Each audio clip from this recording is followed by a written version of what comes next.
Có một lần, tôi ngồi bên cạnh người thầy của mình, một người đã sống hơn nửa đời người trong tỉnh thức và chiêm nghiệm, và tôi hỏi thầy: "Thầy ơi, sao có người sinh ra đã may mắn, đi đâu cũng gặp quý nhân, làm gì cũng thuận buồm xuôi gió, còn có người thì mãi cứ long đong, chật vật đủ đường, dù cố gắng bao nhiêu cũng vẫn cứ nghèo khó, khổ tấm?" Thầy nhìn tôi, cười nhẹ rồi đáp: "Con thử nhìn lại xem, người may mắn ấy có một điểm chung là luôn biết ơn, còn người bất hạnh ấy thường mang trong lòng oán trách."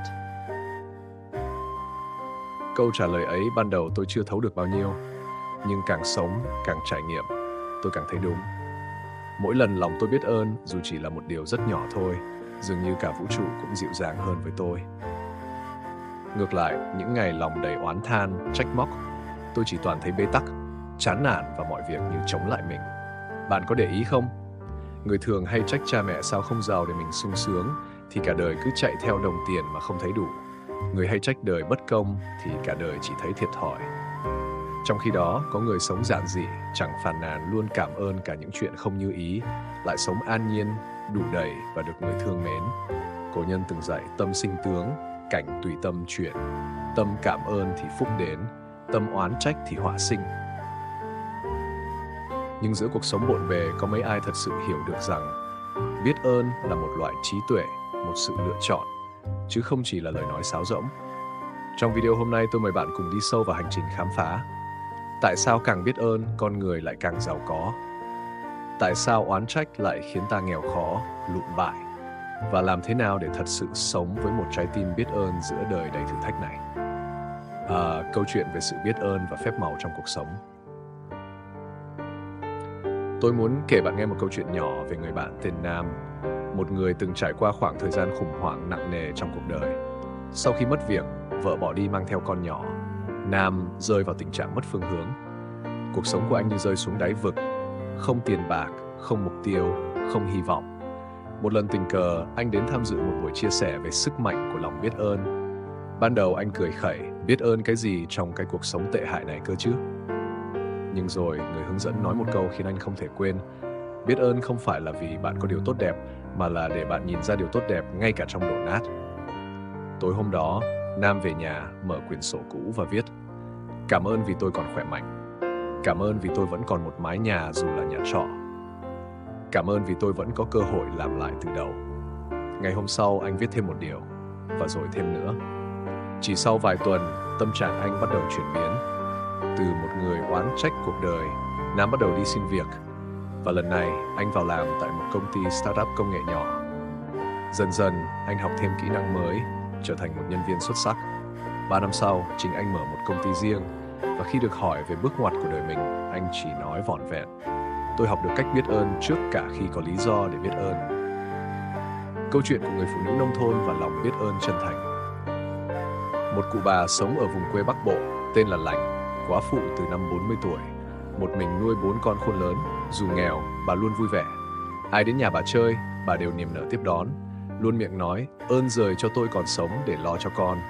Ơn làng xóm giúp đỡ nhau mà tôi không cô đơn." Một lần, nhóm sinh viên trẻ đi thực tế hỏi bà: "Bà ơi, sao bà nghèo mà bà lúc nào cũng vui vậy?" Bà cười hiền hậu: "Nghèo thì có sao đâu cháu. Nghèo mà trong lòng đầy ơn nghĩa thì còn quý hơn người giàu mà suốt ngày than thân trách phận."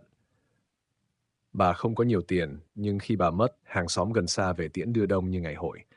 Người ta bảo, bà Lành sống tốt quá, bà là người giàu nhất làng, giàu tình, giàu nghĩa, giàu lòng biết ơn.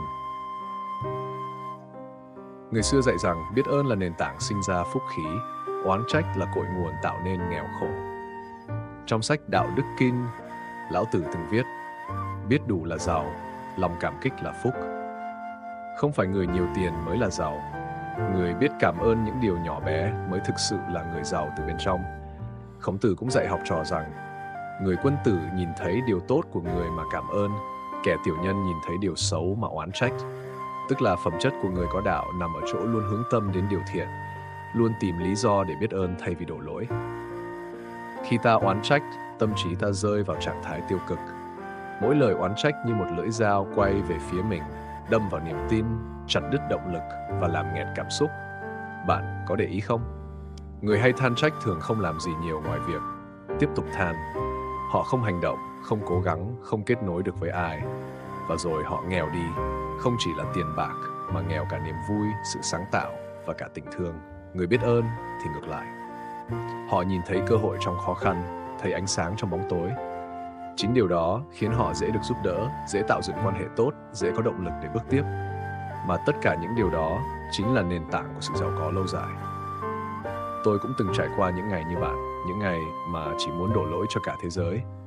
Vì sao mình cố gắng mà vẫn không ai công nhận? Vì sao người khác may mắn hơn mình? Vì sao mình phải gánh chịu những mất mát này? Nhưng rồi tôi học được một điều. Oán trách không giúp tôi bước lên, nó chỉ kéo tôi lùi lại. Tôi bắt đầu mỗi sáng với một lời cảm ơn nhỏ. Cảm ơn vì tôi còn có ngày hôm nay. Cảm ơn vì tôi được học điều gì đó từ ngày hôm qua. Cảm ơn vì tôi vẫn có cơ hội để thay đổi điều mình chưa hài lòng. Không phải mọi thứ đều tốt lên ngay lập tức, nhưng tôi tốt lên mỗi ngày. Và khi tôi tốt lên, cuộc sống cũng bắt đầu mở ra những cánh cửa mới. Bạn thân mến, chúng ta không thể kiểm soát hết những gì xảy ra trong cuộc đời mình. Sẽ có lúc mất mát, đổ vỡ, bị phản bội, bị hiểu lầm. Thế nhưng, chúng ta luôn có quyền chọn cách phản ứng. Bạn có thể oán trách và sống trong vùng tối, hoặc bạn có thể biết ơn, ngay cả khi chưa có gì đáng để biết ơn, để mở ra một con đường mới. Người xưa từng nói, tri ân giả, thiên tường tri nhân, nghĩa là người biết ơn là người được trời ban phúc. Sự giàu có thực sự không bắt đầu từ ví tiền, mà bắt đầu từ tấm lòng rộng mở. Khi lòng ta tràn đầy biết ơn, ta sẽ thu hút về mình những con người tử tế, những cơ hội đúng lúc, những điều tưởng chừng kỳ diệu, nhưng thật ra chỉ là sự cộng hưởng tự nhiên của một trái tim không còn oán hận. Tôi tin rằng người hạnh phúc nhất không phải là người có tất cả, mà là người biết đủ với những gì đang có và biết ơn cả những điều chưa trọn vẹn. Nếu hôm nay bạn thấy cuộc đời thật khó khăn, tôi mong bạn hãy thử một lần viết xuống 3 điều bạn biết ơn ngay lúc này. Có thể là sức khỏe, một người bạn vẫn luôn bên cạnh, hay chỉ đơn giản là bạn còn đang thở. Bắt đầu từ đó, bạn sẽ thấy mình không nghèo chút nào mà đang rất giàu. Rất giàu nếu bạn nhìn bằng đôi mắt của lòng tri ân. Nếu bạn cảm thấy những chia sẻ này chạm đến trái tim mình, hãy like, share và đăng ký kênh để chúng ta còn gặp lại nhau trong những hành trình chữa lành khác. Và đừng quên để lại bình luận, kể tôi nghe điều bạn biết ơn nhất hôm nay là gì. Tôi luôn ở đây lắng nghe bạn.